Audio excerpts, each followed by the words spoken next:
Hello friends and welcome to Extreme DX. On today's episode of Extreme DX, we're going to rescue and refurbish another old classic, a Hallicrafters A-53, and this is the A version. This radio has a strange pedigree. There was a neighborhood pool in my subdivision when I was growing up, a Kimberly pool.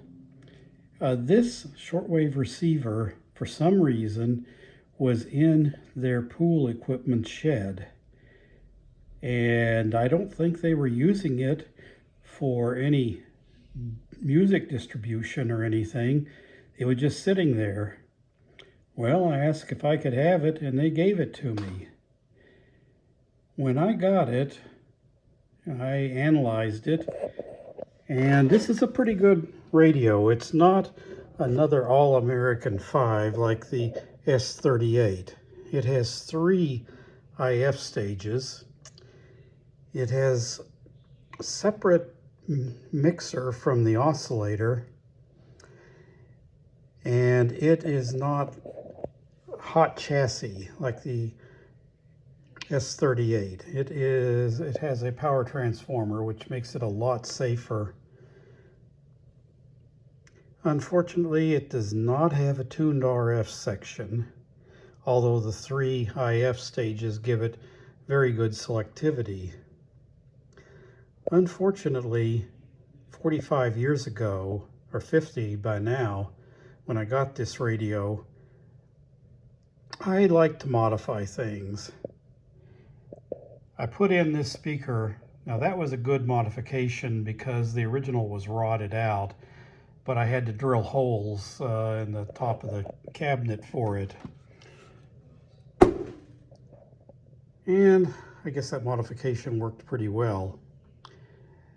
Soon after that, I made some modifications inside. At that time, in my level of expertise with electronics, I thought I could improve the sensitivity by doing extensive modifications and eliminating anything unnecessary.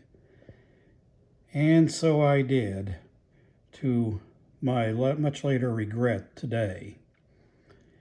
This radio has been with a relative for 45 years, and they got good service out of it, but they're downsizing and gave it back to me. So it's time now for me to reverse what I did many decades ago to this poor radio. While I'm modifying, I'm going to take advantage of the time to put in a brand new power cord. This one, like the S-38, has an unpolarized plug, but that isn't as serious with a transformer coupled model as it is with a direct hot chassis model. Still, the power cord needs replacing.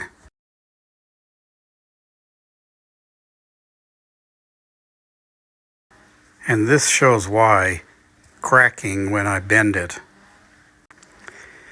The first modification I regret, this unit had a tone control, and you can see that the switch is currently totally vacant.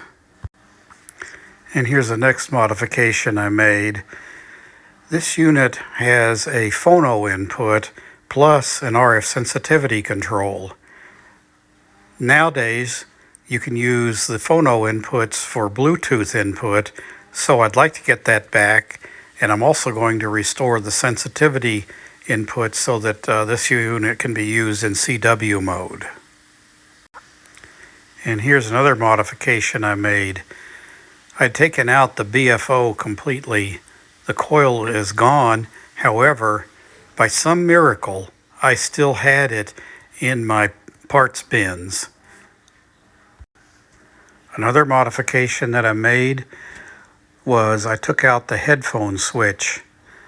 This one I found out later I'm not going to be able to reverse because I had cut a wire on the transformer too short to be reused. However, Considering the oddball connectors for the headphone, I don't consider this to be too big of a limitation, so I'm just going to live with no headphone switch. So let's get started reversing. I had actually connected the grid resistors, the 100 ohm grid resistors, directly to ground, and they are the resistors that need to go to the sensitivity control. One modification I made that I'm going to leave in, I took out an interstage coupling capacitor and I put in 2 ceramic filters. This greatly enhances the selectivity of the radio. One necessary modification is that I need to replace the 4-section capacitor that's hooked to the chassis here. I'm going to take note of each color wire and where it goes so that I can put in modern capacitors to bypass it. I'm going to show readings of the capacitance on this cheap meter here. I didn't want to hook up the nano VNA. It's not necessary for me to know the exact self-resonant frequency, but the values of the capacitance are 10, 10, 10, and 50. And if you're showing this much of a capacitance above 10, it's in trouble because its self-resonant frequency is declining, it's drying out, and it's going to turn inductive.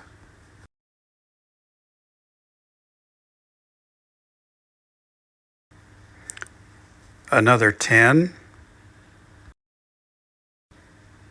And the last 10. All 4 sections back. This is a bit of an art. I put in this terminal strip and I'm going to put the capacitors on it. One side is connected to ground through the unused hole for the not to be installed headphone switch. And here are the capacitors installed on the terminal strip. The other 2 capacitors were installed at the point of use underneath the chassis right at the tubes where they were being connected. There's a bit of an art to this. Sometimes it's better to use the terminal strips. Sometimes it's better to just install the capacitors where they're used. I left the multi-section cap installed in the chassis for appearance, although all 4 terminals are completely disconnected. This shows the BFO coil that I reinstalled. This shows some of the connection for the reattached sensitivity control. And finally, this shows the restored tone control. I'm going to do a reception report on these radios later, possibly in the fall when it gets cooler outside. I'll do the S38 and the S53 at the same time so you can see the contrast between the 2. I also have an S40 that I may be able to restore and get running, although it had extensive water damage. And that's it. If you enjoy these videos, please give me a thumbs up and click the subscribe button, and I'll see you later.